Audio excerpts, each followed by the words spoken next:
RFI, la radio d'actualité internationale du groupe France Média Monde, diffusée en français et en 13 autres langues. Deuxième demi-heure de cette émission spéciale présidentielle française. Nous sommes ensemble jusqu'à 8h TU. Nous sommes à Marseille en direct du café Les Danaïdes, pas loin de la célèbre Canebière. Tout en bas, il y a le vieux port de Marseille. On parle d'identité nationale dans cette campagne. On en parle ici à Marseille, cette ville si cosmopolite. De nouveaux invités nous ont rejoints dans ce studio improvisé sous la verrière de la brasserie Les Danaïdes. Nassourdine Haïdari, d'abord bonjour. Bonjour. Vous êtes une figure marseillaise de la communauté comorienne. Vous venez de prendre la direction locale du CRAN, le conseil représentatif des associations noires de France. José Darigo, journaliste, bonjour. Bonjour. Oui. Vous travaillez pour le site web du Méridional et vous venez d'écrire un livre intitulé « Faut-il quitter Marseille ?» Vous nous direz pourquoi vous soutenez la candidature d'Éric Zemmour. Et puis Lamine Diaraté, bonjour. Bonjour. Vous animez une émission sur Radio Galère qu'on peut écouter ici à Marseille, une radio associative. Le titre de cette émission, c'est le Plateau du Sénégal. C'est un rendez-vous politique et culturel sur l'actualité sénégalaise et puis largement africaine. Alors je me tourne tout de suite vers vous, José Darigo. Oui, merci. Oui. Pourquoi ce livre et pourquoi cette question? Faut-il quitter Marseille? Parce que nous, je vous le dis, on est arrivé hier et on a envie d'y rester. Bien, mais écoutez, vous faites allusion, je présume, à la météo, au soleil, c'est magnifique, c'est vrai, c'est une ville merveilleuse sur le plan géographique. Mais moi, si vous voulez, je suis peut-être un peu plus âgé que vous, j'ai connu une Marseille tout à fait cohérente, avec des cités printanières, très accessibles, très habitables, avec des gens qui se respectaient. Cette époque est révolue. Aujourd'hui, nous avons une dislocation, si vous voulez, de la ville. Marseille est disloquée. Il y a Marseille Sud, européenne, chrétienne, et Marseille Nord, qui est en majorité africano-musulmane, disons, comme ça. Et cette coupure de Marseille en deux a créé, si vous voulez, une scission dont certains hommes politiques ont parlé. Et même Pape Diouf lui-même en a parlé peu avant sa mort en disant... L'ancien président de l'Olympique de Marseille. Oui, l'ancien président de l'Olympique de Marseille qui avait fait de la politique avec les écologistes, je crois, et qui avait dit, vous savez, pour l'instant les Marseillais sont côte à côte, ils seront bientôt face à face. Vous voyez, donc c'est un peu ce que je crains, c'est une guerre civile à Marseille. Alors, Nassourdine Haïdari... à qui la faute cette espèce de ghettoisation de Marseille que vient de décrire José Darigo? Bonjour, moi je vous remercie. Je pense qu'on a peut-être à peu près la même analyse avec, peut-être à des nuances près, avec José Darigo, c'est-à-dire que la ville est coupée en deux, la ville est bicéphale. Mais qui a fait qui et qui a fait quoi? Les responsables, ce ne sont pas ceux qui habitent dans ces quartiers-là, ce n'est pas ceux qui subissent ces discriminations-là. Ce sont ceux qui malheureusement ont subi ces discriminations-là. La ville ne s'est pas coupée en deux de manière magique. Ça s'est pas fait comme ça. Ceux qui habitent dans le quartier nord, malheureusement, subissent des discriminations intolérables. Et les politiques publiques que nous avons construites, parce que quand je dis nous, parce que je me sens marseillais, et je pense que la classe politique a une responsabilité dans la construction d'un espace de relégation, et ce que décrit José Darigo, c'est ce que je peux moi aussi décrire. Mais les analyses sont différentes. C'est-à-dire que cet espace de relégation a été malheureusement créé par les politiques publiques qu'ont subi ces populations, et malheureusement, aujourd'hui, nous avons une ville qui est disloquée. Lamine Diaraté, cet état de fait à Marseille, cette ville coupée en deux, qu'en pensent les habitants de ces quartiers nord de Marseille? Justement, est-ce que c'est un phénomène qui peut porter atteinte à leur sentiment d'appartenance à la communauté? Alors là, pas du tout. Donc, quand j'entends le monsieur qui représente Zemmour dire qu'il faut quitter Marseille, déjà j'ai un problème parce que d'abord, lui il n'a pas quitté Marseille, je ne pense pas qu'il va quitter Marseille parce qu'il y a beaucoup d'Africains, parce qu'il y a beaucoup d'Arabes ou de Noirs ou des choses comme ça. Aujourd'hui, Marseille vraiment est une ville, qu'on le veuille ou pas, une ville multiculturelle, une ville multiculturelle. une ville où le métissage est en marche, une ville où justement tous ces Arméniens, ces Sénégalais, ces Algériens, ces Comoriens, donc tout le monde vit ensemble. Bien sûr, il y a une certaine, on va dire, différence entre les quartiers nord et les quartiers sud par rapport au fait peut-être qu'il manque des infrastructures, peut-être parce qu'ils ont des problèmes de mal logement, peut-être il y a des problèmes d'accès à l'emploi. Aujourd'hui, voilà les véritables problèmes auxquels les Marseillais donc sont confrontés. Mais le problème de vouloir quitter Marseille parce qu'il y a une diversité, parce qu'il a sous-entendu, il y a des musulmans là-bas, il y a d'autres ailleurs, non. Aujourd'hui à Marseille, les musulmans, les chrétiens, les juifs, tout le monde vit ensemble. Et après, les inégalités, nous les vivons tous ensemble, quel que soit le lieu où nous sommes. José Darigo, ce caractère cosmopolite de Marseille, vous le reconnaissez? Est-ce que ça a quand même enrichi la ville, l'histoire de la ville? C'est un mythe. Vous savez, le mythe de Marseille, creuset de l'intégration, c'est un discours médiatique. Mais dans la réalité, vous voyez deux villes, comme l'a reconnu M. Nassurdine, une ville coupée en deux. Il y a deux Marseille, en fait, qui se font face, vous comprenez? Et il y a deux éléments très importants que vous n'avez pas abordés. C'est l'insécurité qui caractérise certaines cités aujourd'hui devenues des enclaves étrangères au sein même de la nation française. Parce que ici, nous sommes toujours en France. Vous voyez, on a parfois du mal à le reconnaître. Et deuxièmement, si vous voulez, c'est pas seulement l'insécurité, c'est l'islamisme qui s'affiche souvent à visage découvert. Je ne parle pas de l'islam. Comprenez, pour moi, les islams, ceux qui... Pourquoi quand on parle d'identité nationale, tout de suite il y a cette question de l'islam qui arrive? Je vais vous expliquer mon point de vue. Maintenant, tout le monde ne peut pas être d'accord, évidemment, je le reconnais volontiers. Pour moi, il faut sauver les personnes qui pratiquent un islam modéré. Il faut les sauver. De la même façon qu'il faut sauver la nation française. Alors, vous comprenez, ce que je veux dire, c'est que certaines cités aujourd'hui sont imprégnées par l'islamisme, c'est-à-dire le fanatisme musulman. Attention, le fanatisme musulman. Celui que tout le monde doit combattre, y compris les musulmans eux-mêmes, hein, attention. Puis, par l'insécurité. Regardez Bac Nord. Le film a eu du succès, il a été fait par Cédric Jiménez, qui est un homme de gauche, et parfois même considéré comme d'extrême gauche. Donc un film tourné à Marseille sur des policiers liés au trafic de drogue. Et donc ce film a eu un succès très important ici à Marseille, parce qu'il décrit une réalité qui dépasse la fiction, vous comprenez? Alors qu'est-ce qu'on peut faire pour éviter cette guerre civile qui se profile? Il faut arriver à concilier, non pas les communautés, mais les intégrer dans la nation française. Ce n'est plus possible, parce que le nombre est trop important, et aujourd'hui, les minorités sont devenues des minorités très visibles. Nassourdine Haïdari, vous voulez réagir? Ouais, c'est tout à fait, malheureusement, les glissements sémantiques qui sont dangereux pour Marseille. Aujourd'hui, la communauté musulmane à Marseille, c'est à peu près 300 000 personnes. Ces 300 000 personnes, aujourd'hui, ce n'est pas un danger pour la ville. Moi-même, je n'ai pas été sauvé par le discours républicain. J'ai été sauvé par une mosquée. C'est-à-dire qu'à un moment donné, quand vous vivez des discriminations, quand vous vivez des inégalités, à un moment donné, il faut une résilience, il faut un discours. Et moi, malheureusement, là où j'étais, où je subissais les discriminations, ce n'est pas le discours républicain qui m'a sauvé, c'est l'imam qui m'a sauvé. Et c'est l'imam qui m'a fait aimer la République. Donc les choses sont plus complexes que ça. On ne peut pas enfermer les gens dans une case. Vous savez, l'islam à Marseille est aussi une chance, monsieur Darigo. Lamine Diarraté, ce terme de guerre civile qu'a employé José Darigo, qu'a employé souvent depuis le début de cette campagne Éric Zemmour, qu'est-ce que vous en pensez? C'est tout simplement pour faire... Ils sont en train, encore une fois de plus, d'utiliser un fonds de commerce électoral. L'immigration, l'islam. Ils parlent même d'islamisme.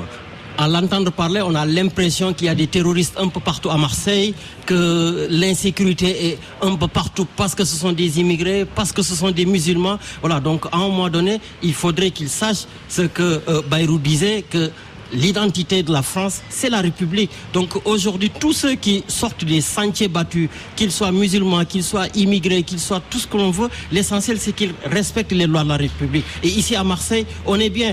Par exemple, moi chaque année, j'organise avec un imam, l'imam Ahmed Ndiéguène à Marseille, il en a parlé un imam, j'organise avec le président du CRIF, M. Bruno Benjamin, avec un prêtre, Gabriel. des débats sur la compatibilité de la foi avec la République. Et tout le monde est là, chacun... Donc, c'est pas un débat. Mais c'est un faux débat, tout simplement parce qu'on essaie justement de débattre et de leur montrer que c'est bien compatible. Et aujourd'hui, les Marseillais ont une seule communauté, c'est la communauté marseillaise, où on est tous ensemble, on est tous là pour la volonté de mieux vivre ensemble, et on va supporter l'Olympique de Marseille, et tout va bien. Il est 7h46 à Marseille. Spéciale élection présidentielle française à Marseille, Florent Guignard. Les mouettes marseillaises sur RFI. On revient à ce débat sur la présidentielle française. Emmanuel Macron, hier soir, était sur TF1. Il a été longuement interrogé, en particulier sur ces questions d'identité, d'immigration. Il a notamment réagi aux propos d'Éric Zemmour sur les prénoms français et les prénoms pas français d'origine étrangère qui ne seraient pas compatibles avec la République française. Noël, Sébastien, Mila, Cheikh Mansour, Faustine, Héloïse, Kenza, Daniela, Guillaume, Livy, Emma, Ryan, Karam. Ces enfants m'ont écrit une lettre qui est une lettre d'écolier comme on en rêve. Joséphine Baker est un exemple pour nous, enfants de la République. Son parcours nous apprend qu'il faut agir contre les injustices de la vie, persévérer, ne jamais abandonner et défendre les droits de l'homme et du citoyen. Sans doute, un de ces enfants, plusieurs, ont pour religion l'islam. Ce n'est pas mon problème, pas plus que le problème de leur enseignant. Mais pardon, tous ces enfants, ça, c'est l'idéal. Tous ces enfants sont mus par le même rêve, la même volonté d'aller de l'avant. C'est-à-dire un commun qui est le nôtre, la nation française et la République. Emmanuel Macron, hier soir, sur TF1, le président français a aussi dit que le grand remplacement, ça n'existait pas. José Darrigo, lui, vous pensez le contraire? Je pense l'inverse, si vous voulez, parce que... comment ça se manifeste à Marseille, selon vous, ce grand remplacement? Il suffit d'aller dans le métro. Là, je suis venu en métro. Je me suis senti bien seul, vous voyez. Pourquoi? Parce que j'étais entouré de gens qui me laissaient à penser que j'étais dépossédé du territoire. C'est un sentiment de dépossession et d'exil intérieur, si vous voulez. Voilà, je suis un exilé de l'intérieur aujourd'hui, ici à Marseille, qui est pour moi une nation. Attention, là il y a des erreurs qui courent. Vous parliez de Zemmour, votre présentatrice a fait une erreur grossière. Bien sûr qu'il il a subi des hostilités, mais de la part de qui? De la part des antifas, de la part des zadistes marseillais, qui sont des gens d'extrême gauche, qui avaient été délibérément avertis du programme et des manifestations de Zemmour à Notre-Dame-de-la-Garde ou à la Major. Ceci est très important de signifier aux gens que Zemmour a beaucoup de supporters en France, beaucoup, et qui ne sont pas forcément des gens qui sont aveugles, qui sont des gens au contraire. On va revenir sur ce thème de l'identité nationale. On va pas parler de la campagne d'Éric Zemmour. Je me tourne vers Lamine Diarraté. Qu'est-ce que ça vous évoque, ce terme de grand remplacement? Est-ce que c'est un fantasme? Est-ce que dans la réalité, il y a des choses? C'est tout simplement, encore une fois de plus, la peur. Voilà, ce sont des termes que, justement, soit les racistes, soit tout simplement les xénophobes, les politiques qui veulent, encore une fois de plus, utiliser leur fonds de commerce. Donc, ils essaient de faire peur. C'est quoi la théorie du grand remplacement? C'est moi qui viens vous remplacer, monsieur? Ce sont mes enfants qui viennent remplacer vos enfants. C'est le métissage qui vous fait peur. C'est la diversité qui vous fait peur. Mais aujourd'hui, il va falloir que vous vous disiez que la France a changé de visage. Et il faut faire avec. La France a changé de visage. C'est la France des Blancs. C'est la France des Arabes. C'est la France des Noirs. C'est la France des autres. L'essentiel, c'est qu'il y ait une République qui est là pour nous tous. Nous sommes là pour vivre ensemble. Nous sommes là pour, en tout cas, faire passer les lois de la République pour nous tous, et chacun vive en parfaite harmonie, en parfaite symbiose, en parfaite osmose, et rien ne peut créer ce grand remplacement. Donc à un moment donné, c'est un fantasme, et on est là pour tout simplement vivre ensemble dans une France qui est une France ouverte au monde. Alors on allait évidemment pas venir à Marseille sans parler de l'Olympique de Marseille, deuxième d'ailleurs dans le championnat à l'heure actuelle. L'Olympique de Marseille, ce sont d'abord ses supporters. On va revenir sur une opération qui a été menée le 4 novembre dernier, c'était lors d'un match de Coupe d'Europe, OM contre la Lazio de Rome. un club italien dont les supporters sont célèbres pour leurs actes racistes. Et bien ce soir-là, le groupe de supporters marseillais des South Winners, qui revendique 7800 adhérents, a déployé un tifo géant dans les tribunes avec inscrit dessus "No racisme, no fascisme".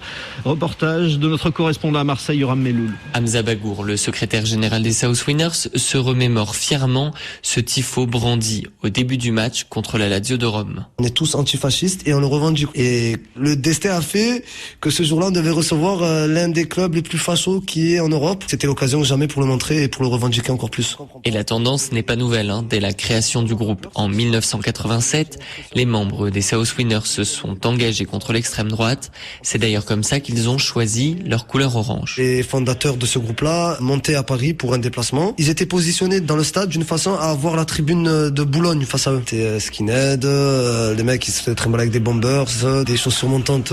Et pour se différencier d'eux, pour dire qu'en gros, voilà, ils étaient contre leurs idées, ils ont retourné les bombers. Et en retournant les bombers, la couleur qui est à l'intérieur, c'est orange. Donc la couleur est restée et la couleur est présente pour montrer cette mentalité-là, quoi. De toute façon, pour Hamza Bagour, ça correspond à ce qu'est Marseille. C'est l'exemple même de l'antifascisme, quoi. C'est un grand mélange. Zemmour qui est arrivé, qui a dit que demain toute la France va devenir comme Marseille. Eh ben j'espère que demain toute la France devienne comme Marseille parce que c'est beau. On accepte tout le monde, soit arabe, chrétien, juif, musulman, athée, pas athée, de tous les bords du monde.